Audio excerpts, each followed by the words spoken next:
Hello everyone, welcome back to my channel roots of special education. Guys, आज का session बहुत ही important है। आज के सेशन में हम लोग डिसेबिलिटी के कॉजेस और प्रिवेंशन के बारे में डिस्कशन करने जा रहे हैं, जो कि ना केवल डिप्लोमा बीएड बल्कि एमएड, चाहे वो आपके कॉम्पिटिटिव एग्जाम्स हो, वेदर डीएसएसपी रीट है ना, और या फिर सीटेट हो, एस्टेट हो, सभी के लिए बहुत ही इंपॉर्टेंट है। तो वीडियो के अंत तक जुड़े रहिएगा गाइस। तो आइए स्टार्ट करते हैं आज का session. Causes and prevention of intellectual disability. बौद्धिक विकलांगता के कारण और रोकथाम क्या है। चाहे बौद्धिक विकलांगता हो या दूसरी तरह की विकलांगता हो, बेहतर एएसडी हो या फिर आपका स्पेसिफिक लर्निंग डिसेबिलिटी हो, जनरली जो कारण है गाइस वो लगभग सभी डिसेबिलिटीज के आपको कॉमन कॉजेस जो है वो दिखाई देंगे। तो यदि ये सेशन आप ध्यान से अटेंड करते हैं तो मैं आपको श्योरिटी देती हूँ कि आप किसी भी डिसेबिलिटी के कॉजेस यदि आपके एग्जाम में आते हैं तो उसे आप बहुत बेहतर तरीके से हैंडल कर पाएंगे। तो आइए स्टार्ट करते हैं आज का session, causes and prevention of intellectual disability. ठीक है, तो क्या है कॉजेस ऑफ डिसेबिलिटी। तो सबसे पहले तो इंटेलेक्चुअल डिसेबिलिटी ऑलरेडी हम लोग डिस्कस कर चुके हैं, जिसे मेंटल रिटार्डेशन कहा जाता था। Mental retardation also known as intellectual disability, a disorder characterized by significantly impaired cognitive functioning and deficit in adaptive behavior। तो यहाँ पे जब हम मेंटल रिटार्डेशन या बौद्धिक विकलांगता की बात करते हैं तो मैं पहले भी आपको बता चुकी हूँ गाइस, डिटेल जो सेशन था, कि तीन बेसिक क्राइटेरियाज होते हैं। सबसे पहली चीज होती है इसमें कि जो बच्चे की कॉग्निटिव फंक्शनिंग होती है, बौद्धिक क्षमता होती है कार्य करने की, वो औसत से कम होती है। ठीक है, एवरेज से कम होती है। दूसरी चीज होती है जो अनुकूलन व्यवहार होता है, जिससे वो अपने आसपास के वातावरण में एडजस्ट करता है, उसमें कोई ना कोई डेफिसिट या कमी देखने के लिए मिलती है। जिसमें आप चाहे सोशल बिहेवियर बोलिए, चाहे आप बच्चे की दैनिक जीवन की क्रियाएं बोलिए, चाहे वो कम्युनिकेशन की बात करें, मोटर बिहेवियर की बात करें, आप एकेडमिक की बात करें, तो ये सारे क्या है, अडेप्टिव बिहेवियर है जो आसपास के व्यवहार वातावरण में हमें एडजस्ट करने में मदद करते हैं। तो ये चीज भी उसमें जो है वो कमी देखने के लिए मिलती है। और तीसरी सबसे इंपॉर्टेंट बात है इंटेलेक्चुअल डिसेबिलिटी में, कि ये जो डिसेबिलिटी है, इसके जो कारण है, इसके जो लक्षण है, सॉरी, वो आपके डेवलपमेंटल पीरियड यानी 0 to 18 ईयर्स के बीच में जो है वो दिखाई देते हैं। ठीक है, यदि इसके बाद वो लक्षण दिखाई देते हैं, 18 साल तक बच्चा बिल्कुल नॉर्मल उसका विकास हो रहा है, तो आप मानिए कि ये बौद्धिक विकलांगता नहीं है, जबकि ये लक्षण जो है वो मानसिक रोग या मेंटल इलनेस के हैं। ठीक है, तो इसके ऊपर तो हम लोग काफी डिटेल में चर्चा कर चुके हैं। तो कोई भी डिसेबिलिटी इंटेलेक्चुअल डिसेबिलिटी की डेफिनेशन, ये तीन क्राइटेरिया जो है उसमें देखने के लिए मिलेंगे, जिसको मैंने इस डेफिनेशन में सम अप करने की प्रयास किया है। तो आइए मूव करते हैं। वैसे मेन जो टॉपिक है हमारा, कि फैक्टर्स बिहाइंड इंटेलेक्चुअल डिसेबिलिटी। बौद्धिक विकलांगता के पीछे कारक हैं कौन से ऐसे कारण हैं, फैक्टर्स हैं जो रिस्पॉन्सिबल हैं डिसेबिलिटी के लिए। तो बेसिकली दो फैक्टर्स होते हैं गाइस, एक होता है आपका बायोलॉजिकल फैक्टर और दूसरा होता है एनवायरमेंटल फैक्टर। बायोलॉजिकल फैक्टर्स को गाइस जीव विज्ञान कारक बोलते हैं। हेरिडिट्रिकल आपको पता है आनुवंशिक कारण है, जो प्रेगनेंसी के पहले के कारण होते हैं। ठीक है, जो कि हमें अपने पेरेंट्स के द्वारा या फिर हमारे जो दादा दादी हैं या हमारे जितने भी वंशज हैं उनके थ्रू जो है हमें, हमारे जो फोरफादर्स हैं उनके थ्रू जो है हमें जो कुछ भी हमें जो भी गुण अवगुण, जो भी कैरेक्टरिस्टिक्स बेसिकली मैं कहूँ हमें मिल रही है, वो सारे आपके जो है वो क्या आते हैं, हेरिडिटरीकली। जो किसके थ्रू आते हैं उसको लाने का व्हीकल क्या होता है, व्हीकल होता है आपका जीन्स और क्रोमोसोम्स, जिसे आप लोग कहते हैं। तो बायोलॉजिकल या फिर स्ट्रक्चरल एस्पेक्ट, जो हमारे स्ट्रक्चर को जो है वो कहीं ना कहीं निर्धारित करते हैं, हम कैसे दिखेंगे, हमारे शरीर का रंग कैसा होगा, हमारे बालों का रंग कैसा होगा, हमारी आंखें कैसी होंगी। तो ये है हमारे बायोलॉजिकल फैक्टर। तो यदि हमारे परिवार में, चाहे वो माता पिता हो या उनसे पहले हमारे जो है वो नाना नानी दादा दादी, पेरेंटल और मैटरनल दोनों ही तरह की फैमिली में यदि किसी को इस तरह की कोई डिसेबिलिटी है, तो चांसेस हैं कि जीन्स और क्रोमोसोम्स के थ्रू जो है, क्योंकि वो जो है वो डिसेबिलिटी जो है हम तक आने के चांसेस हो सकते हैं। तो इसे हम लोग बोलते हैं बायोलॉजिकल फैक्टर। ठीक है, जीव विज्ञान कारक जो कि जीव के थ्रू जो है एक दूसरे के आ रहे हैं। एक कारण होता है गाइस एनवायरमेंट, जिसमें हेरिडिटरी का रोल नहीं होता है, वातावरण का रोल होता है, साइको सोशल कॉजेस, है ना, आपके जो है वो मनोसामाजिक कारण, वातावरणीय कारण जिसे आप लोग जो है बोलते हैं, है ना, जिसके लिए वातावरण रिस्पॉन्सिबल है। तो ओके, तो आगे हम लोग डिस्कस करेंगे कौन कौन से इस तरह के कारण होते हैं। तो बेसिकली दो चीज होती है, मैंने आपको पहले भी बताया था जब हमने ग्रोथ और डेवलपमेंट पढ़ा था कि बच्चे की जो विकास होता है उसमें दोनों का रोल होता है, हेरिडिटरी का भी और एनवायरनमेंट का भी उतना ही रोल होता है, दोनों का इक्वल रोल। इसी तरह से जब हम कॉजेस की बात करेंगे तो दोनों का इक्वल जो है वो फैक्टर्स रिस्पॉन्सिबल है, वेदर वो बायोलॉजिकल है या फिर एनवायरमेंटल है। ठीक है, तो आगे मूव करते हैं गाइस। सबसे पहले हम लोग जो है कॉजेस की बात जब हम लोग करेंगे तो क्या कोई क्वेश्चन आता है कि क्या कोई एक कारण है जो इसके लिए रिस्पॉन्सिबल है, is there is any single cause of intellectual disability? तो कहते हैं कि नहीं, मेंटल रिटार्डेशन में अकर due to interplay of several biological, psychological and social factors. Many a time it is difficult to find a single etiological factor. वो कह रहे हैं कि कोई भी एक कारण हम ऐसा नहीं बता सकते हैं, आज तक कोई ऐसी रिसर्च प्रूव नहीं हो पाई है कि कोई ये बता सके कि यस ये जो एक फैक्टर है इसके लिए एक बच्चे में मानसिक मंदता होती है यानी या कोई डिसेबिलिटी होती है। तो विकलांगता के पीछे एक या एक से अधिक कारकों का जो है वो महत्वपूर्ण भूमिका होती है। एक कारण ढूंढना जो है वो बहुत मुश्किल है और कई बार तो कारण अननोन होते हैं, अननोन कारण होते हैं, पता ही नहीं चलता कि कारण है कौन सा, और डिसेबिलिटी एग्जिबिट हो जाती है। डिसेबिलिटी जो है वो बच्चे में उसके लक्षण होते हैं। ठीक है, तो कोई एक कारण नहीं होता है, बहुत से कारण होते हैं, कारण नोन और अननोन दोनों ही तरह के हो सकते हैं। क्लियर होगी बात? आगे मूव करते हैं। अब बात करते हैं कॉजेस कौन कौन से हैं डिसेबिलिटी के। तो कॉजेस का ही हम एक स्लाइड्स में आपको दिखाई दे रहा है, हम जो है इस तरह से जो सर्कल बना हुआ है इस तरह से ऊपर की तरफ जाएंगे। तो सबसे पहले कारण आता है बिफोर प्रेगनेंसी। बिफोर ये होते हैं हमारे जो कि पीरियड्स है ना, बर्थ के जो है आप पीरियड्स बोल सकते हो। तो बिफोर प्रेगनेंसी, बिफोर प्रेगनेंसी का मतलब कौन सा है? आपका जो है अभी बच्चे ने जो है वो जन्म नहीं लिया है ना, माँ ने बच्चे को कंसीव भी नहीं करा है, उससे पहले के कौन से कारण हैं जो कि रिस्पॉन्सिबल हो सकते हैं। ठीक है, फिर आ जाती है बात पेरीनेटल की। अब मदर ने बच्चे को कंसीव कर लिया है, यहाँ से पीरियड शुरू हो जाता है zero. Zero is conception period, जब माँ ने बच्चे को गर्भ में धारण कर लिया, अभी जन्म नहीं हुआ है बच्चे का, तो ये हो गया आपका prenatal causes, that is 0 to 9 month, 0 to 9 month 9 days जिसे आप लोग कहते हैं, तो ये होती है हमारी प्रीनेटल पीरियड। ठीक है, गर्भावस्था जिसे आप लोग कहते हैं। तो अब बिफोर प्रेगनेंसी और प्रीनेटल तो बड़ी ही सिंपल सी बात है, आप समझ गए, यहाँ भी बच्चे की कोई भूमिका नहीं है, यहाँ पे सारा का सारा कारण जो है वो किससे संबंधित होंगे? माँ से। माँ के थ्रू ही बच्चे में वो सब चीजें जो है वो रिलेटेड हो रही है। तो बिफोर प्रेगनेंसी एंड प्रीनेटल। फिर आ जाता है गाइस आपका नेटल पीरियड। नेटल पीरियड यानी कि जन्म के समय की अवस्था, जब बच्चा जन्म ले रहा है उस दौरान। ठीक है, उस दौरान के जो कारण है वो कौन से होते हैं? आपके प्रीनेटल पीरियड हो गए। फिर आपका आ जाता है guys before before sorry natal period, और आपका जो है वो पोस्ट नेटल, जन्म के समय की अवस्था नेटल पीरियड। ठीक है, और आपका जन्म लेने से 15 दिन का जो अवधि होती है उसे हम लोग न्यूनेटल बोलते हैं, नवजात शिशु। ठीक है, और उसके बाद का जितना भी पीरियड होगा, वो 15 डेज के बाद का जितना भी पीरियड होगा वो आपका सारा क्या आ जाएगा? Post natal period. आज बच्चा 4 साल का है, आज बच्चा 5 साल का है, तो वो 15 न्यूनेटल के बाद का जितना भी पीरियड सब का सब पोस्ट नेटल में आएगा। तो आपको ये जन्म की अवस्थाएं समझ में आ रही है बात मेरे हिसाब से? बिफोर प्रेगनेंसी, जन्म अभी माँ बच्चे ने लिया ही नहीं है।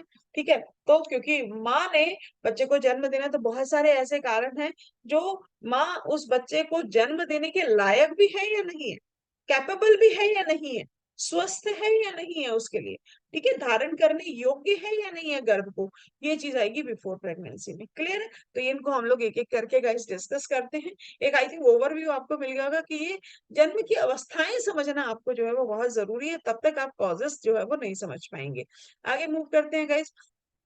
अब सबसे पहला आ गया आपका गर्भावस्था से पहले के कारण, जैसा मैंने आपको बताया था कॉजेस बिफोर प्रेगनेंसी। तो ये कॉजेस बिफोर प्रेगनेंसी कैसा? जैसा मैंने आपको बताया कि मदर से ही कनेक्टेड है सीधा सीधा, कि माँ जो है सीधा सा है कि माँ जो है बच्चे का गर्भ धारण करने के योग्य है या नहीं है। ठीक है, बच्चे के गर्भ धारण करने योग्य है नहीं है। तो सबसे पहला कारण आता है मदर्स की एज, है ना? माँ की एज क्या है? अब ये एज का क्या गाना है, क्यों इसको क्यों गाया जा रहा है भाई, एज से क्या लेना देना है? तो एज बहुत ज्यादा इंपॉर्टेंट है गाइस। तो जो एक सही एज बोली जाती है गर्भावस्था की या गर्भ धारण करने की, वो कहते हैं कि माँ की एज कम से कम 20 वर्ष की होनी चाहिए और अधिक से अधिक जो है वो 35 वर्ष की होनी चाहिए। 20 वर्ष से पहले या 35 वर्ष से बाद यदि माँ जो है वो गर्भ को धारण करती है, तो हो सकता है कि किसी तरह, क्योंकि वो मानते हैं कि 20 वर्ष से पहले भी, ठीक है, माँ उतनी मेच्योर नहीं होती फिजिकली मेंटली उस गर्भ को धारण करने के लिए, और 35 वर्ष के बाद भी माँ उतनी फिट नहीं होती है फिजिकली उस गर्भ को धारण करने के लिए। तो ये दोनों ही चीजें, ज्यादा होना एज का या कम होना, दोनों ही जो है वो बच्चे में डिसेबिलिटी होने के चांसेस हो सकते हैं। ध्यान दीजिएगा, मैं बोल रही हूँ हो सकते हैं, जरूरी नहीं है कि हर वो माँ जो 20 साल से पहले गर्भ को धारण करती है सारी की सारी जो है वो क्या होंगी, एबनॉर्मल बच्चे ही पैदा करेंगे, या सारी वो मदर्स जो 35 साल के बाद बच्चों को, ये एक कारण हो सकता है। रिसर्च ने साबित किया है कि 20 साल से पहले और 35 साल से बाद यदि मदर्स गर्भ को धारण करती हैं और जो बच्चा होता है उनमें जो है डिसेबिलिटी होने के चांसेस जो है वो ज्यादा हो जाते हैं, वो बच्चे रिस्क पे आ जाते हैं, कहने का मतलब ये है। और रिस्पॉन्सिबल होती है उसमें मदर की एज, ठीक है, क्योंकि वो उतनी कैपेबल नहीं होती है शारीरिक और मानसिक तौर पर। नेक्स्ट कारण आता है गाइस, अब जैसे इसमें एक एग्जांपल है डाउन सिंड्रोम जिसे आप लोग कहते हैं। डाउन सिंड्रोम का एक सबसे महत्वपूर्ण कारण है कि मदर की एज जो है वो ज्यादा होना, ठीक है। जो मदर्स जो है लगभग ज्यादा उम्र में जो है वो बच्चों को कंसीव करती हैं, तो उनमें जो है चांसेस होते हैं कि या जितने भी डाउन सिंड्रोम बच्चों की केस हिस्ट्री को लिया गया और देखा गया कि क्यों हुआ है, ये क्या कारण है, तो देखा गया कि उनकी मदर्स की एज जो है ड्यूरिंग जब बच्चे को कंसीव किया गया था उस समय मदर की एज जो है वो ज्यादा थी, ठीक है। तो ये एक एग्जांपल था। नेक्स्ट है गाइस माल न्यूट्रिशन। माल न्यूट्रिशन ये भी आपका जो है, यदि माँ जो है कुपोषित है, माँ जो है वो प्रॉपर उसको पोषण नहीं मिल रहा है, माँ जो है वो शारीरिक रूप से पूरी तरह से स्वस्थ नहीं है, कुपोषण की शिकार है, ठीक है, तो बच्चे को जो है वो गर्भ धारण करने के लायक नहीं हो सकती है। और यदि माल न्यूट्रिशन होते हुए भी यदि वो कंसीव कर लेती है, तो चांसेस हैं कि बच्चे की जो है वो उसमें किसी तरह की जो है वो डिफॉर्मिटीज जो है या डिसऑर्डर आने के चांसेस हो सकते हैं। मैं बार बार फिर से रिपीट कर रही हूँ, बार बार एक ही चीज आपको बोलती रहूंगी सेशन में कि कोई भी एक कारण अकेला ऐसा नहीं है जो उसके लिए रिस्पॉन्सिबल होगी। और जो ये भी वेरी करेगा, एक के लिए हो सकता है एज रिस्पॉन्सिबल हो, एक के लिए हो सकता है वो ज्यादा एज में भी कुछ भी ना हो, एक के लिए हो सकता है कि माल न्यूट्रिशन से प्रॉब्लम हो, एक के लिए हो सकता है नहीं हो। यहाँ पे हम ऑन एन एवरेज लेकर के चल रहे हैं, जो रिसर्च ने साबित किया है कि मैक्सिमम जो है यदि इस तरह की चीजें रहती हैं तो वो डिसेबिलिटी होने के चांसेस होते हैं बिफोर प्रेगनेंसी, ठीक है। तो पहला था मदर से, दूसरा है माल न्यूट्रिशन, कुपोषण होना किसका, ऑफ कोर्स मदर का, है ना, क्योंकि अभी बच्चे का तो कोई सीन ही नहीं है यहाँ पर। अभी तो क्या हो रहा है, अभी माँ ने गर्भ भी धारण नहीं करा है, तो क्या वो उसको बच्चे को कंसीव करने के योग्य भी है या नहीं है, गर्भ धारण करने के योग्य भी है या नहीं। फिर आता है गाइस ड्रग एडिक्शन।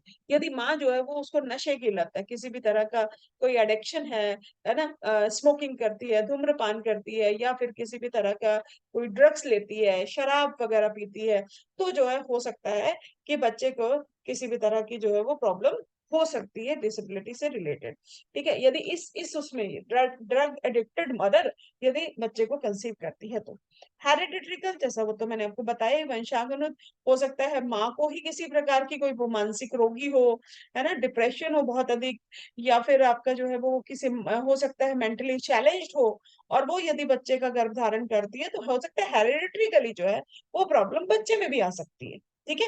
हो सकता है सेम प्रॉब्लम आ जाए, या हो सकता है किसी और प्रकार की विकलांगता आ जाए, तो ये होता है आपका वंशानुगत। नेक्स्ट आ जाता है गाइस कंsanguineous मैरिज, यानी कि धार्मिक विवाह, या फिर इसको धार्मिक की बजाय हिंदी में ज्यादा बेहतर होगा हम बोलेंगे कि रक्त समूह में विवाह होना, रक्त संबंध में जो है विवाह होना। तो ये कंsanguineous मैरिज क्या होता है गाइस, जब जो है मतलब कि फर्स्ट कजन या सेकंड कजन के बीच में जो है, यदि मामा के बेटे, बुआ के बेटे, है ना, या फिर चाचा के, मासी के, बुआ, इनमें ये क्या होते हैं कजन्स, इनके बीच में यदि भी जो है बहुत सारे ऐसे धर्म है जिनमें, या बहुत सारे ऐसे जातियां हैं जहां पर जो है इस तरह के विवाह की अनुमति है, ठीक है। तो चाहे वो मुस्लिम समाज ले लीजिए, चाहे वो पंजाबी समाज ले लीजिए, तो इस तरह की कुछ एक समाज है, बहुत सारी ऐसी जातियां हैं जहाँ पर इस तरह के विवाह के लिए कोई बाधा नहीं है, तो वो कर सकते हैं। लेकिन ऐसा देखा गया है कि ये भी एक डिसेबिलिटी का कॉज हो सकते हैं। तो साइंटिफिकली देखा जाए तो भाई अगर हमने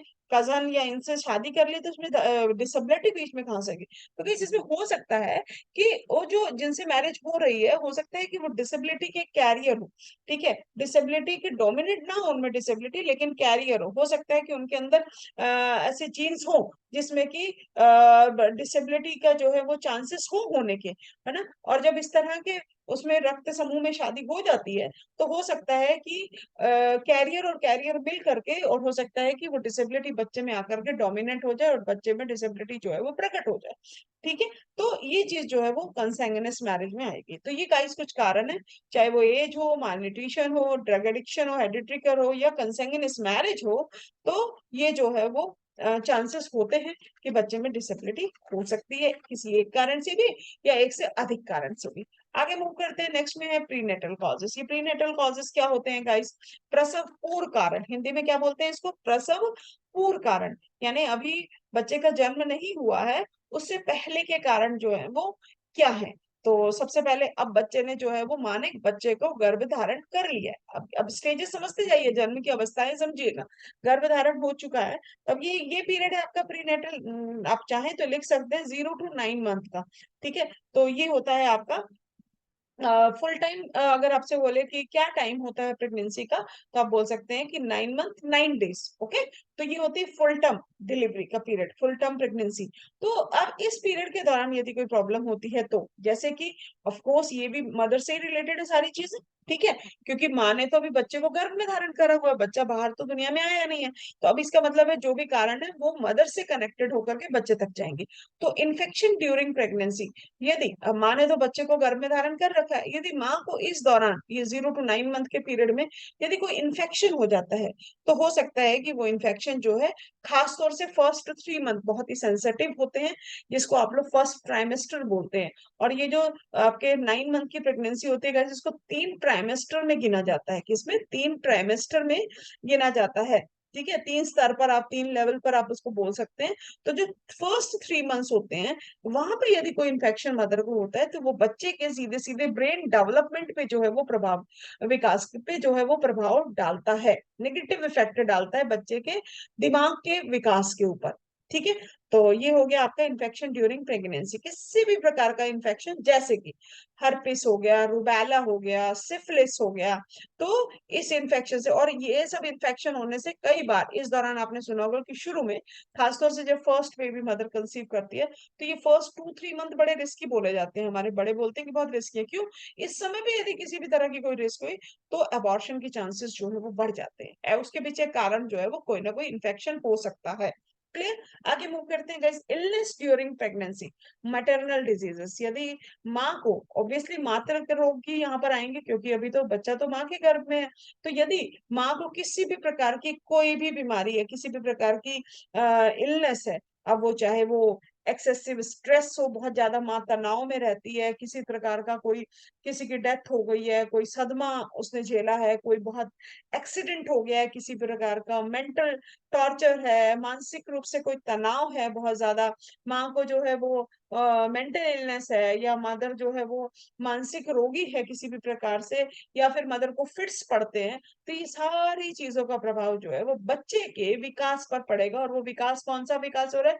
जो माँ के गर्भ में हो रहा है 9 मंथ में, उन सब पे जो है वो बच्चे का इफेक्ट पड़ेगा। अब वो ट्राइमेस्टर में, तीनों ट्राइमेस्टर की अपनी अपनी भूमिका होती है। जिस ट्राइमेस्टर में पड़ेगा, वहां पे जाकर के उस चीज को इफेक्ट करेगा, है ना। किसी ट्राइमेस्टर में बच्चे के अंग बन रहे होते हैं, किसी में बच्चे का जो है वो, you know, her her trimester की अपनी भूमिका होती है। तो जहां पे इन्फेक्शन हो रहा है, या किसी तरह की कोई बीमारी है मदर को, वो उस एरिया को जो है वो अफेक्ट करेगी, उस भूमिका को जो है वो अफेक्ट करेगी। फिर है आपका इलनेस हो गया, देन है एक्सपोजर्स टू एक्सरेज। ठीक है, यदि इस दौरान बहुत सारे या बिना कारण के या कारण के भी जो है, ठीक है, अगर एक्सरे एक्सपोजर किए जाते हैं विदाउट मेडिकल यू नो उससे, या फिर अननेसेसरी के, ठीक है, जहाँ एक एक्सरे से काम चलता है वहां हम क्यूरियोसिटी में या किसी चीज को जानना चाह रहे हैं या बहुत मेडिकल एक्सपेरिमेंट करना चाह रहे हैं, और एक से अधिक एक्सरे, तो वो जो एक्सरे रेज होती हैं, किरणें होती हैं, वो बहुत ज्यादा हानिकारक होती हैं, ठीक है। माँ के, क्योंकि वो किरणें तो माँ पे पड़ रही है, लेकिन माँ के गर्भ से बच्चे तक पहुंच रही हैं, इतनी वो तेज होती हैं किरणें, और वो बच्चे के विकास को जो है वो प्रभावित करती हैं। तो एक्सरे जो रेडियो रेज होती हैं रेडियम की, वो बहुत अधिक जो है वो तीव्र होती हैं, और खासतौर से फर्स्ट 3 मंथ में बहुत ज्यादा रिस्की होती हैं, ठीक है। फिर आता है आपका congenital defects of the CNS. CNS में किसी भी प्रकार का, सेंट्रल नर्वस सिस्टम, सीएनएस क्या होता है, सेंट्रल नर्वस सिस्टम, यदि इस समय पे जो है किसी भी तरह के ब्रेन के स्ट्रक्चर में कोई भी एबनॉर्मेलिटी आ जाती है, हमारा दिमाग भी विकसित हो रहा है, दिमाग के अलग अलग जो भाग है उनका विकास हो रहा है, तभी तो उनकी भूमिका है, तभी तो उनका रोल जो है वो स्टार्ट होएगा, ठीक है। अब वो वहां पे किसी भी भाग को यदि जन्मजात, अभी जन्म लिया लिया पहले से ही उसमें कोई डिफेक्ट आ गया है, तो जब उसकी भूमिका, यानी कि एक ब्रेन का वो हिस्सा जो देखने की क्षमता को उसने रेगुलेट करना है, एक ब्रेन का वो हिस्सा जो बच्चे की मोटर एबिलिटी को अफेक्ट करेगा, यदि वो किसी भी कारण से ड्यूरिंग प्रीनेटल पीरियड यदि वो अफेक्ट हो जाता है, तो आप देखते हैं बहुत सारे बच्चे जन्मजात पैदा होते ही उनके देख नहीं पा रहे हैं, बहुत कम दृष्टि है ना, सुन नहीं पा रहे हैं, या किसी तरह का जो है वो डिफॉर्मिटी है, कान मुड़ा हुआ है, हाथ मुड़े हुए हैं, है ना, सेरेब्रल पाल्सी है, किसी भी तरह की जो है वो प्रॉब्लम है, तो जन्मजात पैदा होते ही जो है, तो वो जो है वो इन सब का कंजेनिटल डिफेक्ट्स आ गया किसी तरह का सीएनएस में, सेंट्रल नर्वस सिस्टम में। फिर बात आती है गाइस माल न्यूट्रिशन की, तो ध्यान दीजिएगा ये माल न्यूट्रिशन 1-2 बार आएगा, तो ये जो है फर्स्ट जो 2 बार आया है आपका बिफोर प्रेगनेंसी और प्री नेटल पीरियड, ये मदर से ही कनेक्टेड है। अब जो पोस्ट नेटल में माल न्यूट्रिशन आएगा वो बच्चे से कनेक्टेड हो जाएगा, ठीक है, तो आपको स्टेजेस देखनी है। ओके, फिर आता है गाइस यानी कि इस दौरान, यानी 9 मंथ में आप कह रहे हैं ना, और बच्चे को जो पोषण मिलेगा वो भी माँ के थ्रू मिल रहा है, तो यदि माँ ही कम खाएगी तो फिर बच्चे को कहाँ तक मिलेगा, तो वो कुपोषण जो है यहाँ पे इस तरह से बच्चे को, बच्चे के विकास पे अफेक्ट करेगा, चाहे वो शरीर के अंगों का विकास हो, चाहे वो दिमाग का विकास हो, किसी भी प्रकार का विकास हो, ठीक है। फिर बात आती है हाइपोक्सिया, ठीक है, किसी भी प्रकार के इस 9 मंथ के पीरियड के दौरान यदि मदर को किसी भी प्रकार की ऑक्सीजन की कमी हो रही है, ठीक है, तो वो भी जो है वो कारण हो सकती है, क्योंकि बच्चा तो माँ के अंदर ही है ना, तो वो बच्चे के ब्रेन के विकास में जो ऑक्सीजन चाहिए वहां भी कमी होगी, और वो जो है वो प्रॉपर वे में डेवलपमेंट जो है वो हो नहीं पाएगा। फिर है आपका मल्टीपल प्रेगनेंसी। मल्टीपल प्रेगनेंसी का मतलब क्या होता है, एकाधिक गर्भावस्था, यानी कि एक गर्भावस्था होती है, यानी कि एक बच्चा यदि, लेकिन माँ ने जो है वो दो, एक या एक से अधिक बच्चों को कैरी किया हुआ है, यानी कि ट्विंस, जुड़वा बच्चे, है ना, 2 बच्चे 3 बच्चे, तो इस तरह से है, तो हो सकता है, और माँ जो है उनको धारण करने के लिए उसकी बॉडी जो है वो उतनी योग्य नहीं है, किसी भी प्रकार से कोई भी कारण हो सकता है, तो वो भी जो है वो डिफॉर्मिटी का कारण हो सकता है, ठीक है। बच्चे गर्भ तो 2 है ना, 2 बच्चे हैं, लेकिन माँ जो है उनको प्रॉपर वे में जो है शारीरिक या मानसिक तौर से हैंडल नहीं कर पा रही है, तो हो सकता है कि किसी बच्चे में जो है वो डिसऑर्डर, एक में भी या दोनों में ही किसी तरह की कोई प्रॉब्लम हो जाए, ठीक है। फिर आती है बात guys RH incompatibility. RH incompatibility मतलब कि आपकी RH असंगति, ठीक है, ये RH असंगति क्या होती है भी बहुत इंपॉर्टेंट है कई बार पूछा जाता है, थोड़ा सा साइंटिफिक है, आप चाहें तो इसे नोट कर सकते हैं, इसे रक्त भिन्नता कहा जाता है। अब ये रक्त भिन्नता होती क्या है गाइस, गाइस RH फैक्टर क्या होता है, एक प्रकार का प्रोटीन होता है, एक प्रकार का क्या होता है, प्रोटीन होता है, जो कि रेड ब्लड सेल्स होते हैं ना उनके आउटर साइड पे पाया जाता है। ध्यान से सुनिएगा, RH फैक्टर क्या होता है, it is a certain type of protein, एक प्रकार का प्रोटीन होता है जो कि रेड ब्लड सेल्स होती है ना हमारे, उनके आउटर साइड पे जो है वो, आउटसाइड पे जो है वो पाया जाता है। अब लोग होंगे, चाहे मदर है या बच्चा है, वो क्या हो सकता है, या तो RH पॉजिटिव हो सकता है, और या फिर RH नेगेटिव हो सकता है। अब RH पॉजिटिव और RH नेगेटिव का मतलब क्या होता है, RH पॉजिटिव है तो इसका मतलब है कि उनके रेड बेल्स ब्लड सेल्स के ऊपर वो प्रोटीन है, प्रोटीन की लेयर है, और यदि RH नेगेटिव बोलेंगे तो they don't have the protein, तो उनके जो रेड ब्लड सेल्स हैं उनके ऊपर वो प्रोटीन नहीं है, ठीक है, तो this is important when you are RH negative and pregnant with foetus who is RH positive. तो ये कब इंपॉर्टेंट, अब ये इनकम्पेटेबल कब बन जाता है, जब मदर तो RH नेगेटिव है और बच्चा RH पॉजिटिव है, यानी कि मदर के उस पर तो मदर के जो रेड ब्लड सेल्स हैं उनके ऊपर जो है वो प्रोटीन नहीं है और बच्चे वाले पे प्रोटीन है। तो अब ये क्या हो गया, अनकम्पेटेबल हो गया ना, असंगति होगी। अगर सेम है तो कोई प्रॉब्लम नहीं, अगर इनकम्पेटेबल है तो फिर गाइस जो है वो ट्रीटमेंट की आवश्यकता पड़ती है, और ट्रीटमेंट देने से और यदि हमें ये ड्यूरिंग प्रेगनेंसी जो है ये पता चल जाता है तो इसका प्रॉपर ट्रीटमेंट होता है, तो ये फिर अफेक्ट नहीं करता है। और यदि पता नहीं चलता है और ट्रीटमेंट नहीं मिलता है तो ये फिर डिसेबिलिटी या डिसऑर्डर का कारण बन सकता है। क्लियर हो गया RH इनकम्पेटेबिलिटी? ठीक है, नहीं समझ में आएगा तो एक दो बार आप सुनेंगे तो आपको उस बात को समझ में आएगा, लेकिन नोट डाउन करना पड़ेगा, थोड़ा सा साइंटिफिक है कंसेप्ट, इतना इजीली समझ में नहीं आता, भूल जाते हैं जनरली हम लोग। ओके, मैंने यहाँ पे बिल्कुल सिंपल से सिंपल भाषा में से समझाने का आपको प्रयास किया है। Then medicine take by mother. अब माँ यदि, एक तो कुछ तो मेडिसिन, किस तरह की मेडिसिन भाई, तो गर्भावस्था है, कोई बीमारी नहीं है, ठीक है, पहली बात तो ये ध्यान में देनी होगी। तो यदि मदर को किसी भी प्रकार की जो जो डॉक्टर रिकमेंड करते हैं भाई ये आपको दवाइयां लेनी है, चाहे वो विटामिन की है, चाहे वो किसी भी कैल्शियम की है, या फिर वो किसी भी तरह के उनको इंजेक्शन दिए जा रहे हैं, लेकिन डॉक्टर अगर रिकमेंड कर रहे हैं जो जरूरी है गर्भावस्था में, तो वहां तक तो ठीक है। लेकिन यदि उसके अलावा माँ जो है बहुत आदत है उसको सिर में दर्द की दवाई लेने की, तो वो हर समय रोज सिर में दर्द की दवाई लेने, एसिडिटी बनती है तो एसिडिटी की दवाई ले ली, है ना, फीवर हुआ तो फीवर की दवाई, बिना डॉक्टर के कंसल्टेंस के अपने आप जो है वो अननेसेसरी दवाइयां लेते रहना। ड्रग्स के अलावा की बात करें, नॉर्मल जो दवाइयां होती है वो भी। तो इस दौरान ये 9 मंथ के अंदर ये जो मेडिसिन है गाइस, जो डॉक्टर रिकमेंड नहीं कर रहा है और हमने उनको ले लिया है, हाँ बुखार भी हो रहा है तब भी आपको डॉक्टर से कंसल्ट करके ही वो दवाई लेनी है, क्योंकि वो आपको उस दौरान उस अवस्था के अनुसार, उस गर्भावस्था के अनुसार हल्की डोज की दवाई देगा, कि आपको जो है लाइट वाली दवाई देगा, ताकि ना आपको आपका प्रॉब्लम भी ठीक हो जाए और बच्चे के ऊपर भी कोई नेगेटिव असर न डाले। लेकिन जब हम बिना सलाह लिए अलमारी खोलते हैं, अपना फर्स्ट एड बॉक्स खोलते हैं और जो दवाई रखी हुई है वही हम खा लेते हैं, तो ये सिचुएशन कहीं गर्भावस्था के बिना और गर्भावस्था वाली दोनों में अंतर होता है, तो दोनों के समय की मेडिसिन जो है वो अलग अलग होंगी। तो इस समय पे कहने का मतलब है जो भी मेडिसिन खानी है वो डॉक्टर की सलाह लेकर के ही खानी। अगर ऐसा मदर नहीं करती है तो जो है वो कहीं ना कहीं ये कारण बन सकता है एक्सीडेंट। अब एक्सीडेंट कैसे हो गया, एक्सीडेंट का मतलब है यदि मदर जो है वो इस दौरान 9 मंथ के दौरान बहुत भारी वजन उठा रही है, सीढ़ियां चढ़ना उतरना, या फिर ट्रेवल कर रही है अननेसेसरी, या बहुत ज्यादा जो है वो ट्रेवलिंग कर रही है, या किसी प्रकार का कोई एक्सीडेंट हो जाता है, सीढ़ियां चढ़ना, भारी वजन उठाना, और ये सब करते हुए मदर गिर जाती है, किसी प्रकार की चोट लग जाती है, तो वो जो है चोट या वो क्षति जो है वो बच्चे को भी हो जाती है माँ के द्वारा। ठीक है, तो वो जो है वो कहीं ना कहीं जो है वो बच्चे के विकास पे जो है वो प्रभाव डाल सकती है। ठीक है, फिर आता है गाइस अबॉर्शन। अबॉर्शन कौन सा अबॉर्शन, अबॉर्शन मतलब कि गर्भपात कराना। कैसा गर्भपात, थ्रेटन, यानी कि गर्भपात की धमकी। अब वो आपको सब पता ही है, इसके बारे में तो मैं यहाँ ज्यादा नहीं बोलूंगी। चाहे वो जेंडर डिस्क्रिमिनेशन करते हुए कि जी हमें तो पता चल गया तो लड़की होनी है तो हमें तो लड़का चाहिए और अब आप इसको अबॉर्ट कर दीजिए बच्चे को, या फिर कोई और कारण हो सकता है अबॉर्शन का, तो ये सब तो हम यहाँ डिस्कस नहीं करेंगे। ठीक है, तो थ्रेटन यानी डरा धमका करके अबॉर्शन करना या करवाना खुद से, तो वो जो है, और हमने कोशिश तो कर ली गर्भपात करने की, और मान लीजिए कि वो नहीं हुआ है, नहीं हुआ है, तो वो जो भी तरीका हमने अपनाया है किसी भी तरीके का, चाहे वो मेडिकल हो या नॉन मेडिकल हो, वो बच्चे के विकास के ऊपर असर डालेगा।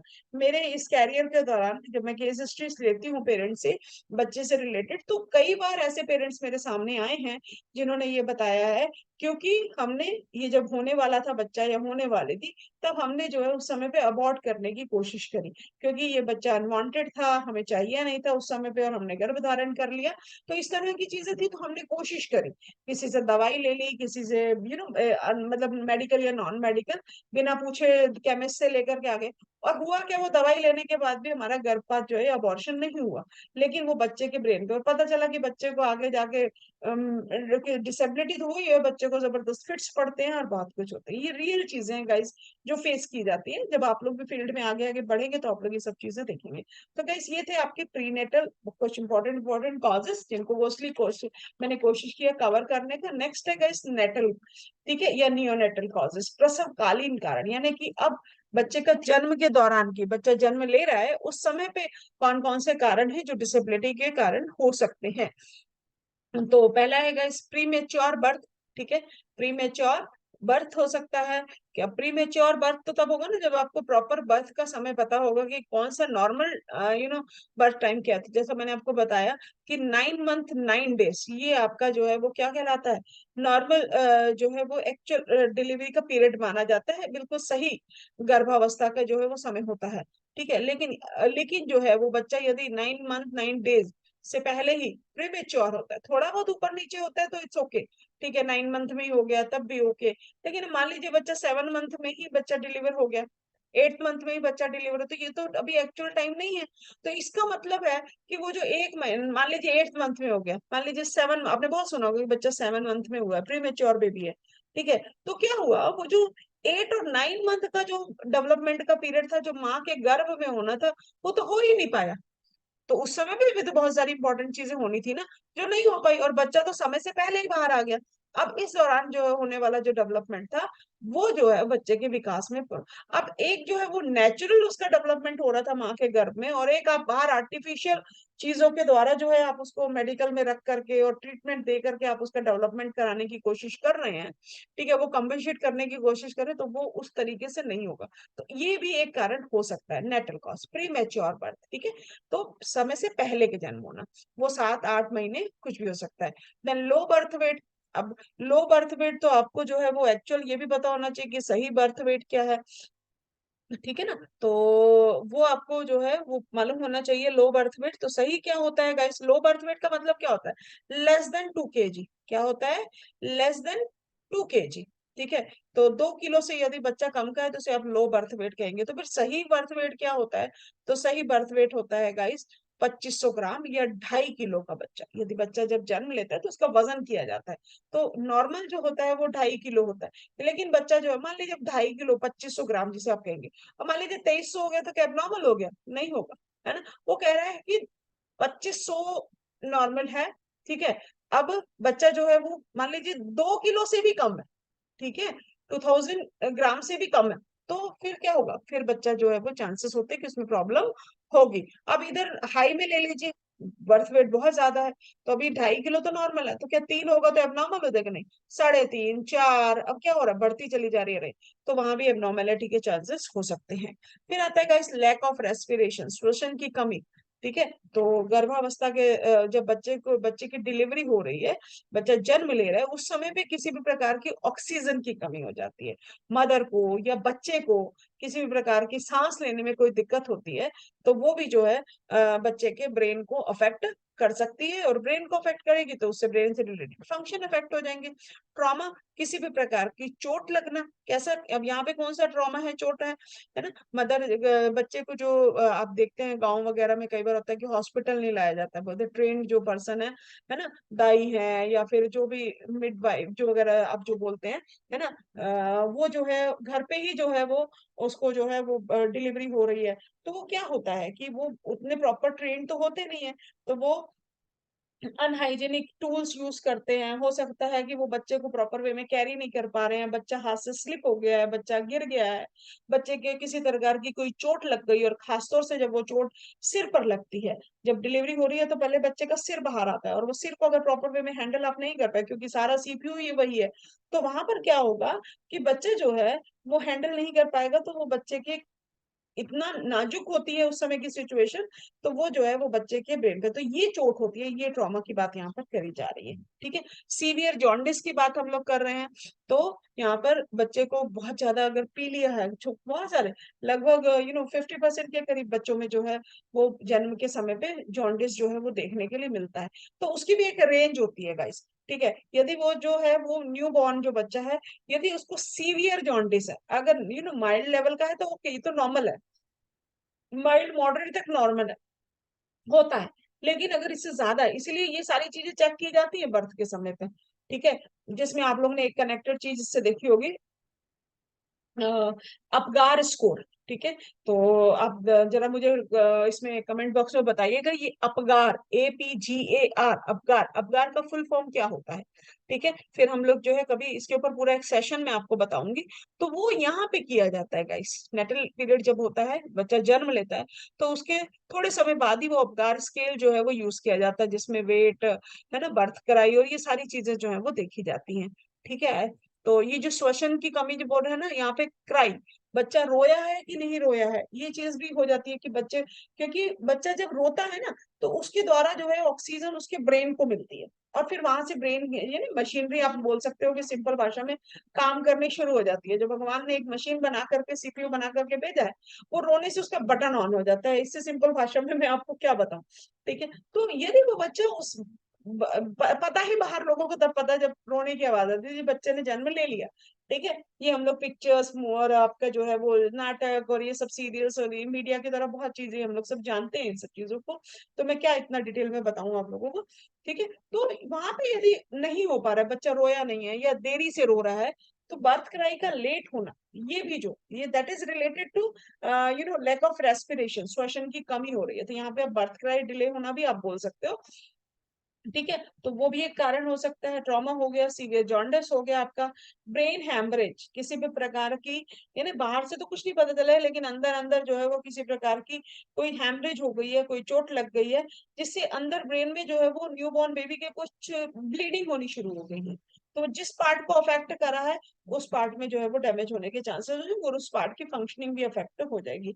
एक्सेसिव कॉलिंग, एक्सेसिव कॉइलिंग का मतलब होता है अत्यधिक कुंडलीकरण। इसका मतलब क्या होता है, बच्चा जो है माँ से, वो एक एम्बिलिकल कॉर्ड होती है, उससे जो है वो बच्चे के उससे जो है वो बच्चा कनेक्ट होता है माँ से, ठीक है। और वो जो गर्भनाल जिसे आप लोग बोलते हैं, गर्भनाल के लिपटने के कारण वो, यदि बच्चे के बच्चा जब मूव कर रहा होता है थर्ड ट्राइमेस्टर के दौरान, जो है वो मूवमेंट जो है वो बढ़ जाती है, ठीक है। जैसे जैसे बच्चे का साइज बड़ा होता है, मूवमेंट बढ़ जाती है, तो वो जो गर्भनाल होती है जिससे बच्चा माँ से कनेक्ट है, ठीक है, माँ से उसको सारी चीजें बच्चे को मिल रही हैं, वो जो कनेक्ट है, यदि वो अम्बिलिकल कॉर्ड जो है वो बच्चे की नेक में फंस जाती है, उस फीटस के गर्दन में किसी भी तरह से फंस जाती है, तो वो हो सकता है कि वहां पे बच्चे को नुकसान पहुंचा दे। कई हो सकता है कि कई बार बच्चे का वहीं पे जो है वो बच्चे की डेथ भी हो सकती है, या फिर जो है वो बच्चे के बच्चे को जो है वो किसी प्रकार के उसके डेवलपमेंट में भी जो है वो नुकसान पहुंचा सकता है, ठीक है। अनट्रेंड डिलीवरी तो मैंने आपको बता ही दिया, अपरीक्षित दाइयां हैं, उनके द्वारा जो है वो किसी भी प्रकार से जो है, यदि वो प्रसव जो है, डिलीवरी जो है वो घर पर ही करने का प्रयास किया जाता है, तो वो भी एक कारण हो सकता है। तो ये गाइस कुछ नेटल कॉजेस जो है। फिर आ जाता है आपका post natal causes. Post natal causes कौन कौन से हैं गाइस, तो वो अब ये कारण जो है वो बच्चे से रिलेटेड आ गए, यहाँ फिर जॉन्डिस आ रहा है, यहाँ चोट आ रही है, यहाँ फिट्स आ रहे हैं, ये सारे मदर नहीं, यहाँ बच्चे से, क्योंकि बच्चे ने जन्म ले चुका है। तो अब यहाँ पे आ गया माल न्यूट्रिशन ऑफ द चाइल्ड, यदि बच्चे को पोषण नहीं मिल रहा है, बच्चों को आपको पता है कि मदर्स फीड कितना जरूरी है, माँ का दूध मिलना कितना पोषक होता है, कितना जरूरी होता है, यदि वो नहीं मिल रहा है किसी कारण से, है ना, मदर जो है वो अपनी जॉब पे चली गई है और बच्चे को बॉटल लगा दी गई है, या और प्रॉपर न्यूट्रिशन नहीं मिल रहा, तो वो चीज भी बच्चे के ब्रेन पे जो है वो अफेक्ट कर सकती है, और वो आगे जा करके डिसेबिलिटी का कारण बन सकती है। डिसेबिलिटी ऐसा नहीं है कि एक दिन में प्रकट हो जाएगी। डिसेबिलिटी क्या है, जैसे जैसे बच्चा फंक्शन करेगा, जैसे जैसे बच्चा क्रियाएं करेगा, एग्जिबिट होती चल जाएगा, ये कम्युनिकेशन नहीं हो रहा है, बच्चा ADL नहीं कर पा रहा है, बच्चा ये काम नहीं कर रहा है, बच्चा, तो फिर अफेक्ट होता है कि पता चलता है कि बच्चे में तो जो उसका विकास प्रॉपर वे में नहीं हो पाया, ठीक है ना। तो इन्फेक्शन टू द चाइल्ड, बच्चे को किसी प्रकार का कोई इन्फेक्शन हो गया है इस दौरान, है ना, ज्यादा बार बार बच्चे को फीवर हो रहा है, रिपीटेड फिट्स होते हैं, बार बार बच्चे को फिट्स पड़ रहे हैं, फिट बैठना बोर्ड लिखा हुआ है लेकिन फिट्स पड़ने यानी दौरे पड़ना, ठीक है। हेड इंजरी, बच्चे को चोट लग जाती है, आपको पता है कि बहुत ध्यान रखा जाता है कि छोटा है बच्चा, है ना, खासतौर से 5-7 साल तक का जो बच्चा होता है, जो उस पीरियड में यदि देखा जाता है कि बच्चा जो है छत से ना गिर जाए, बच्चा सीढ़ियों से ना, पलंग से ना गिर जाए, छोटा बच्चा 7-8 महीने का जो बच्चा होता है, क्यों क्यों उसके सिर का इतना देना, क्योंकि वहीं पे तो CPU है, अभी बच्चा अपने आप को संभालने की योग्य नहीं हुआ है, और बच्चा यदि जमीन पे गिरता है, या तो उसके सिर पे जो चोट लगती है वो बहुत खतरनाक हो सकती है और उसके परिणाम बहुत खतरनाक हो सकते हैं, और वो कहीं ना कहीं डिसऑर्डर या डिसेबिलिटी का भी कारण हो सकते हैं। फिर आता है guys severe jaundice. Severe jaundice मतलब पीलिया, और ये पीलिया यदि जो है वो बच्चे को हो रहा है और सीवियर लेवल का हो रहा है, तो वो भी जो है वो बच्चे को अफेक्ट कर सकता है। तो ये कारण है गाइस आपके प्री नेटल, नेटल और पोस्ट नेटल। और उससे पहले हमने किया था कि प्रसव पूर्व, मतलब बच्चे को गर्भ धारण नहीं किया है माने गर्भावस्था से पहले के जो कारण है बिफोर प्रेगनेंसी। ठीक है, तो ये 4 स्तर पर हमने कारण देखे। अब देखते हैं गाइस प्रिवेंशन। प्रिवेंशन क्या होता है? कारण तो देख लिया ना, तो बचाव भी तो देखना पड़ेगा ना। तो प्रिवेंशन क्या हो जाएगा गाइस? बचाव तो आपको पता ही है, प्रिवेंशन इज बेटर देन क्या। It is always better to be safe about things than to be sorry later. भाई बाद में पछताने से तो अच्छा है कि पहले से ही आप बचाव कर ले, है ना। ये तो हम सबने सुना ही हुआ है ना, prevention is better than cure. तो बचाव कर लीजिए, बजाय कि बाद में जाकर के डॉक्टरों के पास आपको घूमना पड़े। ठीक है, तो ठीक है, तो आगे देखते हैं क्या क्या हो सकते हैं प्रिवेंशन। तो सबसे पहले मैं आपको एक ही स्लाइड में बता सकती हूँ टाइप्स ऑफ प्रिवेंशन क्या होते हैं, रोकथाम के प्रकार या स्तर भी आप इसे लेवल्स ऑफ प्रिवेंशन भी कह सकते हैं। तो सबसे पहला है गाइस आपका प्राइमरी प्रिवेंशन, प्राथमिक जो है रोकथाम। फिर सेकेंडरी प्रिवेंशन, द्वितीयक रोकथाम। और टेरिटरी प्रिवेंशन, यानी कि आपका तृतीयक जो है वो रोकथाम। अब मैं इनको एक बहुत ही सिंपल सी भाषा में आपको तीनों लेवल्स को बता देती हूँ, फिर हम आगे मूव करते हैं गाइस कि 3 लेवल्स क्या होते हैं। तो प्राइमरी प्रिवेंशन क्या होता है, ध्यान से सुनिएगा। उन स्थितियों से बचाओ जिससे डिसेबिलिटी होने का चांस हो सकता है। ठीक है, हो सकता है, उनसे पहले ही बचाव करें। तो पहले बचाव कैसे करोगे guys? पहले बचाव किस तरह से करेंगे हम? उसकी अवेयरनेस करेंगे, है ना। मदर को बैलेंस डाइट देंगे, इन्फेक्शन से बचाया जाएगा, उन स्थितियों से बचाया जाएगा जिससे ये प्रॉब्लम होने के चांसेस हैं। तो यहाँ पर जनरली काम करती है काउंसलिंग और अवेयरनेस। जेनेटिकल काउंसलिंग और अवेयरनेस जो है वो प्राथमिक प्राइमरी प्रिवेंशन का जो है वो पार्ट होती है। होने ही ना दिया जाए ना, क्यों होने के बाद की वेट कीजिए, होने ही ना दिया जाए तो दैट इज प्राइमरी।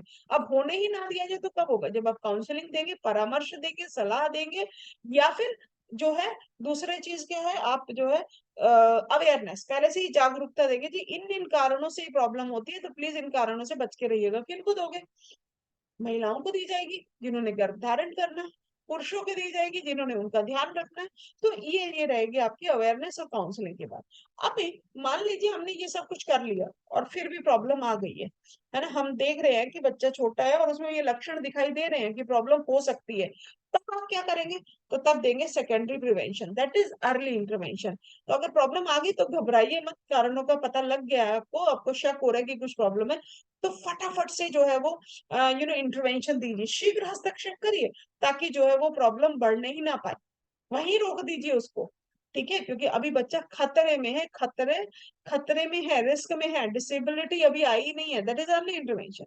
अब ये सब कुछ कर लिया, काउंसलिंग कर ली, आपने सब कुछ कर लिया, अर्ली इंटरवेंशन भी दे दिया, फिर भी डिसेबिलिटी एग्जिबिट हो ही गई है, विकलांगता साबित हो गई है, डायग्नोस हो चुका है कि ये बच्चा जो है वो फला फला डिसेबिलिटी है बच्चे में, चाहे वो मेंटल रिटार्डेशन है, चाहे सेंसरी डिसेबिलिटी है, ऑटिज्म है, लर्निंग डिसेबिलिटी, कुछ भी तो हो गया। अभी क्या करेंगे? तो वो कहते हैं अभी भी मत घबराइए, आप टेरिटरी प्रिवेंशन दीजिए। वो क्या होगी? वो होगी आप, ताकि उसके प्रभाव को आप कम कीजिए। तो प्रभाव का कम कैसे करोगे? स्पेशल एजुकेशन दे करके, विशेष शिक्षा दीजिए, ताकि जो है बच्चे की लाइफ फंक्शनिंग को इम्प्रूव किया जा सके, हालत बदतर ना हो, हालत को सुधारा जा सके। तो ये है आपके 3 लेवल के प्रिवेंशन। आई होप की सिचुएशन समझ में आ रही होगी आपको मैं क्या कहना चाह रही हूँ। प्राइमरी, होने ही ना दो चीजों को, काउंसलिंग दीजिए, अवेयरनेस दीजिए, हो गई है तो जल्दी जल्दी सुधारिए, secondary prevention means early intervention. और अगर फिर भी गड़बड़ हो ही गई है, डिसेबिलिटी डायग्नोस हो गई है, तो जब स्पेशल एजुकेशन दीजिए ताकि उसको और ना बढ़ने दिया जाए और उसके प्रभाव को जो है वो कम किया जा सके, बच्चे की लाइफ फंक्शनिंग जो है वो इम्प्रूव हो सके। क्लियर? आगे देखते हैं। अब बात करते हैं प्राइमरी प्रिवेंशन की। तो मैं आपको कई सिंपल सा कारण बताऊंगी प्राइमरी प्रिवेंशन, जैसे मैंने आपको बताया अवेयरनेस की हम लोग यहाँ पे बात कर रहे हैं। ठीक है, तो ये अब ये तो बताई थी आपको, अवेयरनेस यहाँ पे करना है। प्राइमरी प्रिवेंशन, एक विकार वास्तव में विकसित होने से रोका जा सकता है। तो आपको मदर्स को, चाहे वो, अब ये अवेयरनेस कैसे दोगे आप, है ना। आप चाहे जो है कैंप लगाइए, सेंसिटाइजेशन प्रोग्राम करिए, मीडिया के थ्रू दीजिए, मूवीज के थ्रू, सीरियल्स के थ्रू, जो भी माध्यम है, चाहे वो न्यूज़पेपर के थ्रू है, चाहे आंगनवाड़ी वर्कर के थ्रू है, आपके जो है वो पेडिट्रिशियन है, किसी के थ्रू अवेयरनेस जो है आपको करनी है। जहां जहां जो है वो मदर जो है जिन्होंने कंसीव करना है वो वहां पहुंच सकते हैं, वहां पे आपको अवेयर करना होगा कि जी ये नहीं होना चाहिए, नहीं तो प्रॉब्लम हो सकती है। ठीक है, तो फिर दूसरा आ गया आपका सेकेंडरी प्रिवेंशन। अब सेकेंडरी प्रिवेंशन तो मैंने आपको बताया ही है। ठीक है, अर्ली इंटरवेंशन की बात कर रहे हैं। ठीक है, फिर टेरिटरी प्रिवेंशन तो आपकी स्पेशल एजुकेशन की बात हो रही है, सपोर्टिव एंड रिहैबिलिटेशन सर्विसेज। तो ये आपके वन वन लाइन आंसर है, ताकि हम जो है बच्चे की क्वालिटी को जो है वो इम्प्रूव कर सके, है ना। तो अब जो है ये लेवल्स है प्रिवेंशन के, बिफोर प्रेगनेंसी, प्रीनेटल, नेटल और पोस्ट नेटल। ठीक है, तो जैसे कारण है गाइस, जहां जहां कारण है वहीं वहीं बचाव है, सिंपल सी कहानी है। तो आप देखिएगा जो जो कारण थे वही बचाव आते चले जाए।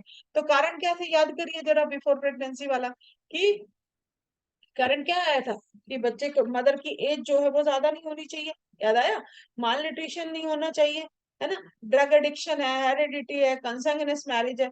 तो ये क्या करोगे आप बताइए कि भाई कंsanguineous मैरिज नहीं होनी चाहिए। आप बताइए कि हेरिडिट्रिकल भी हो सकती है, यदि कोई मदर जो है जो हेरिडिट्रिकल जो है अगर मेंटल रिटार्डेशन या कोई डिसेबिलिटी जो है वो एक पीढ़ी से दूसरी पीढ़ी में आ रही है, तो जी पहले काउंसलिंग ले लीजिए, जेनेटिकल काउंसलिंग ले लीजिए। मैटरनल की एज जो है, माँ को गर्भ धारण करने की एज इतनी से इतनी होनी चाहिए। ठीक है, वो आपको उससे कम या ज्यादा नहीं होने देना चाहिए, है ना। अबॉर्शन से इस समय पे बचना चाहिए। तो जो कारण है वही बचाव है, जिसकी वजह से हो रही है उसको मत करिए तो बचाव हो गया, सिंपल सी बात है ना। आगे मूव करते हैं। नेक्स्ट है आपका प्रीनेटल। तो देखिए वहां पे क्या है, चेकअप की जरूरत है, हेल्थ चेकअप करिए। माल न्यूट्रिशन था तो बैलेंस डाइट दे दीजिए। एक्सीडेंट की वजह से हो जाता है तो एक्सीडेंट को बचा दीजिए, है ना। वैक्सीनेशन प्रॉपर दीजिए, प्रॉपर मेडिसिन दीजिए जो डॉक्टर सलाह दे रहे हैं, कोई भी तरह का स्ट्रेस ना ले मदर। एबॉर्शन जो है अगर करवाना ही है, मजबूरी है, तो ट्रेन पर्सन के द्वारा कराया जाए, खुद से डॉक्टर नहीं बनना है। माँ का ब्लड टेस्ट किया जाए ताकि RH इनकम्पेटेबिलिटी से बचा जा सके। ठीक है, ताकि उसका ट्रीटमेंट किया जा सके। ओके, नेक्स्ट है आपका गाइस नेटल। नेटल में क्या करना है कि डिलीवरी ट्रेन प्रोफेशनल के द्वारा किया जाए। अगर कोई कंजेंटिकल जन्मजात असामान्यता है तो उसकी पहचान जल्दी से जल्दी की जाए। हाइपोक्सिया, बर्थ क्राई डिले है तो। अबगार स्कोर जैसा मैंने आपको बताया था, ये 10 पॉइंट स्केल होता है गाइस। ठीक है, तो उसमें देखा जाता है कि कितने हैं, तो यदि बच्चा जो है 7 या इतने पॉइंट उससे कम हो रहा है तो कहीं ना कहीं बच्चे के रिस्की हो सकता है। ठीक है, हेड का साइज क्या है बच्चे का, वो चीज देखना है, बच्चे का बॉडी वेट क्या है वो चीज ध्यान से मेजर करनी है। ठीक है, बर्थ क्राई है या नहीं है ये ध्यान में रखना है ना। हाई बीपी मदर को ड्यूरिंग डिलीवरी नहीं होना चाहिए, है तो उसे प्रिवेंट करने की कोशिश करनी है। ठीक है, कि उस दौरान ऐसा ना हो। तो ये सारे क्या है, नेटल के जो है ना जन्म के समय के बचाव है जो आप करेंगे, तो आप जो है डिसेबिलिटी से, डिसऑर्डर होने से बचाव हो सकता है। ठीक है, फिर है आपका पोस्टनेटल। पोस्टनेटल में क्या आएगा गाइस, प्रॉपर इम्यूनाइजेशन होना चाहिए। आपको पता है कि एक चार्ट होता है गवर्नमेंट का, आंगनवाड़ी से भी आपका एक पूरे बच्चे का जब जन्म होता है तो एक कार्ड आपको मिलता है कि जी इतने 2-3 इंजेक्शन तो उसी समय लग जाते हैं, फिर हर महीने एक एक लग रहा होता है ना। फिर 1 साल में, 1.5 साल में, ऐसे करके 1.5 महीने का होता है, 2.5 महीने का होता है, 3.5 महीने का होता है। फिर बच्चे को 5 साल, 2.5 साल में, ऐसे करके 5 साल में, फिर 10 साल में, इस तरह से इंजेक्शन जो है वो प्रॉपर एक चार्ट होता है ना। सरकारी वाले थोड़े कम बताते हैं, प्राइवेट वाले 10-15 टीके जो है वो बढ़ा देते हैं, जो भी होता है। तो वो प्रॉपर इम्यूनाइजेशन होना चाहिए। आपकी केस हिस्ट्री में भी होता है कि टीकाकरण प्रॉपर हुआ है या नहीं हुआ, क्योंकि कोई भी एक टीका मिस होता है तो कहाँ इफेक्ट करेगा जाकर के आप नहीं कह सकते, तो वो होना बहुत जरूरी है। हाई फीवर नहीं होना चाहिए, फीवर है तो उसको जो है उसके टेम्परेचर को नीचे लाना बहुत जरूरी है। ठीक है, ये बात हो रही है बच्चे की, पोस्ट नेटल की, छोटा बच्चा है उसकी बात कर रहे हैं हम लोग। फिट्स की बात कर रहे हैं, अगर दौरे पड़ते हैं तो उसको लापरवाही नहीं करनी है। कई बार अगर मान लीजिए खुदा ना खास्ता यदि सर्दियों में ये दौरे पड़ रहे हैं, तो जनरली सोचा जाता है कि अच्छा ये ठंड की वजह से ना बच्चा कांप रहा होगा। हमें पता ही नहीं चलता कि बच्चे को तो दौरे पड़ रहे हैं, है ना। बच्चे को जो है वो फिट्स पड़ रहे हैं, तो वो हो तो ध्यान दीजिए कि ये फिट्स हैं या तो उनमें अंतर पहचानी, और फिर अगर अगर फिट्स हैं तो डॉक्टर को जल्द से जल्द कंसल्ट करना बहुत जरूरी है। बच्चे को प्रॉपर डाइट मिलनी चाहिए, है ना। मदर का यदि फीडिंग बहुत जरूरी है तो वो प्रॉपर वे में होनी चाहिए उचित समय तक। तो और डाइट जो है फुल बैलेंस डाइट होनी बच्चे की बहुत जरूरी है, ताकि उसका प्रॉपर डेवलपमेंट हो सके, है ना। हेड इंजरी से बच्चे को बचाना चाहिए, किसी भी प्रकार का इन्फेक्शन नहीं होना चाहिए। तो ये क्या है गाइस पोस्ट। तो आप समझ पा रहे हैं कि बहुत सारी चीजें चीजें आपको ऐसी लग रही है कि ये हमने अभी पहले पढ़ी है, तो यस वो जो कारण है उन कारण को मत होने दीजिए, बचा हुआ जाएगा, सिंपल सी बात है। तो गाइस ये आपका आज का सेशन था, थोड़ा सा सेशन लंबा था, लेकिन मैंने कॉजेस और प्रिवेंशन दोनों को साथ में लेने का जानबूझ के प्रयास किया। मैं चाहती तो दोनों के सेशन अलग अलग भी बना सकते थे, लेकिन साथ में लेना इसलिए कि ताकि आप को रिलेट करके चीजों को जो है वो पढ़ पाए। तो thank you so much guys, अब सेशन तक बने रहने के लिए थैंक यू। यदि सेशन आपको यूजफुल लगा है तो अपने फ्रेंड्स के साथ भी शेयर करिए गाइस। चैनल कभी आपने सब्सक्राइब नहीं किया है तो सब्सक्राइब करके बेल आइकॉन प्रेस करिए, ताकि आने वाले हर वीडियो का आपको नोटिफिकेशन मिले। Thank you so much guys, stay tune with the channel. And एक और इन्फॉर्मेशन कि रूट्स ऑफ स्पेशल एजुकेशन की एप्लीकेशन भी प्ले स्टोर पे, आप उसे भी डाउनलोड कर सकते हैं। तो आपको जो है बहुत सारे जो है वो वहाँ पे आपको कोर्सेज भी मिलेंगे। तो अगर आप इनसे रिलेटेड फुल कोर्स ज्वाइन करना चाहते हैं तो वो एप्लीकेशन पे आपको मिलेगा। और कुछ इन्फॉर्मेशन चाहिए तो आप फोन भी कर सकते हैं, या फिर आप कमेंट बॉक्स में कमेंट करके जो है वो आप डिस्कशन कर सकते हैं। Thank you so much guys, thank you.